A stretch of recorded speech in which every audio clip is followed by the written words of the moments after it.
अस्सलामुअलैकुम स्टूडेंट, आज हम इस वीडियो में इलेक्ट्रॉनिक कॉन्फ़िगरेशन को डिस्कस करेंगे।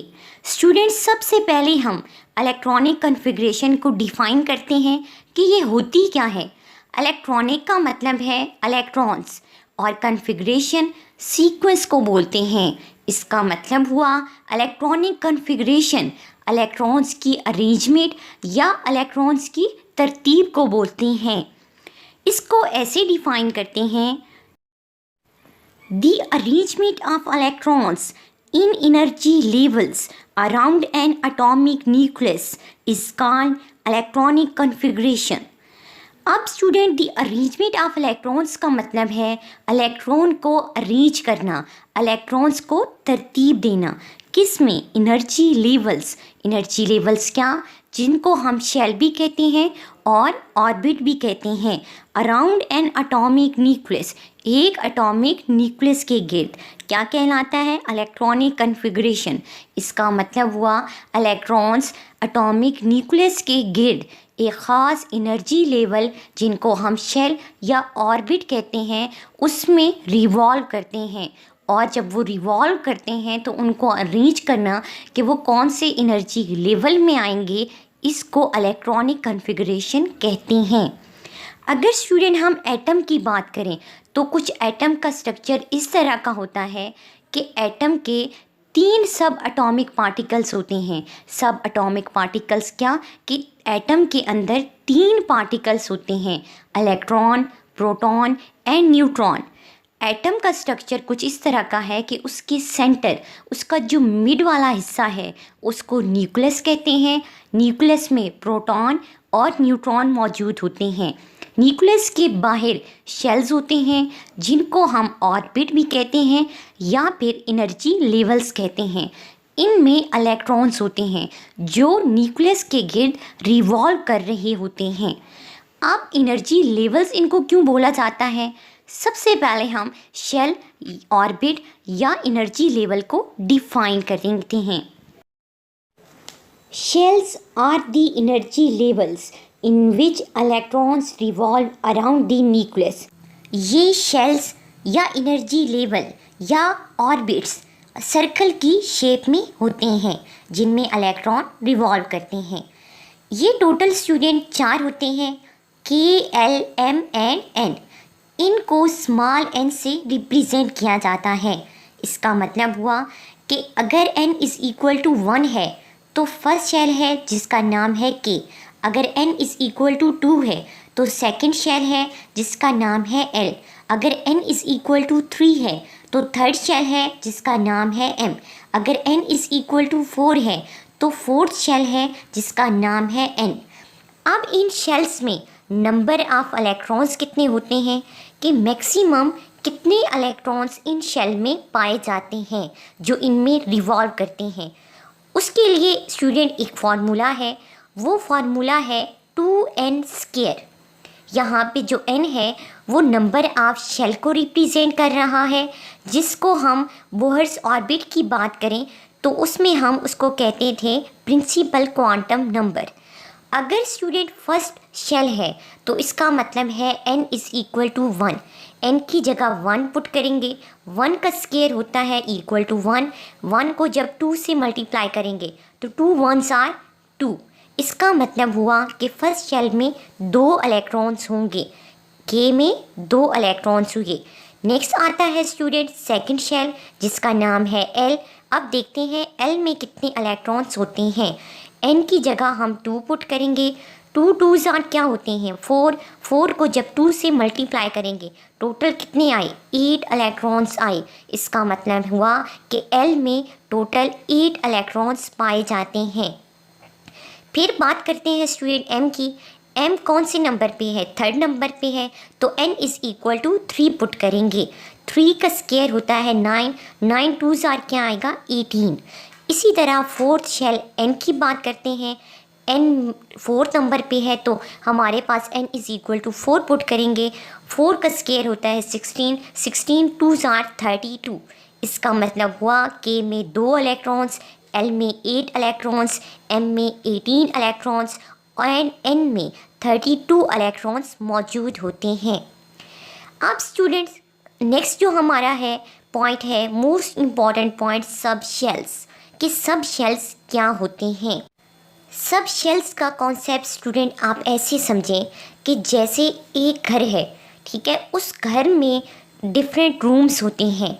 उन रूम्स की जो तादाद होती है एक घर में, आप समझिए घर एक शेल है, उन रूम्स की जो तादाद है वो सब शेल है। इसका मतलब क्या हुआ कि एक घर है, उसमें जितने रूम्स हैं वो उसके क्या हैं, सब शेल हैं। तो सब शेल को हम डिफाइन कैसे करते हैं? Subdivisions of shells are parts of shells, मतलब शेल्स के पार्ट, शेल्स के हिस्से, या फिर फर्दर शेल को डिवाइड कर देना। जैसे घर में रूम है, ऐसे ही शेल में छोटे छोटे सब शेल हैं। ये सब शेल कितने होते हैं ये स्टूडेंट डिपेंड करता है एन पे, ठीक है, कि एन किसकी इक्वल है। टोटल स्टूडेंट ये 4 होते हैं। फर्स्ट वाले को एस कहते हैं, सेकंड वाले को पी, थर्ड वाले को डी और फोर्थ वाले को एफ कहते हैं। अगर student n is equal to 1 है तो उस शेल में एक ही सब शेल होगा और वो होगा एस, ठीक है। जैसे के में एक ही सब शेल होगा एस और उसमें कितने इलेक्ट्रॉन्स होंगे, 2 इलेक्ट्रॉन्स होंगे, ठीक है। नेक्स्ट बात आती है एल की। एल में हमने एन इज इक्वल टू क्या पुट करते हैं 2, तो इसका मतलब है इसमें 2 सब शेल हैं जिनको हम किससे रिप्रेजेंट करते हैं, एस से एंड पी से। एस में 2 इलेक्ट्रॉन्स होते हैं और पी में 6 इलेक्ट्रॉन्स होते हैं। 2 + 6 करेंगे तो क्या आता है 8 और टोटल एल में कितने इलेक्ट्रॉन्स होते हैं 8। नेक्स्ट बात करते हैं स्टूडेंट एम की। ये थर्ड नंबर पे आता है तो एन इज इक्वल टू क्या पुट करेंगे 3। अगर 3 पुट करते हैं तो 3 इसके सब शेल होंगे एस पी एंड डी, ठीक है।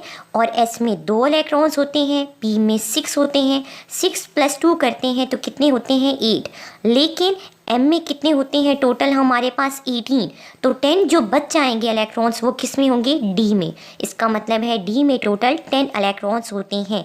नेक्स्ट है स्टूडेंट एन और ये 4th नंबर पे है तो एन इज इक्वल टू क्या हुआ 4, तो इसमें 4 सब शेल होंगे S P D and F.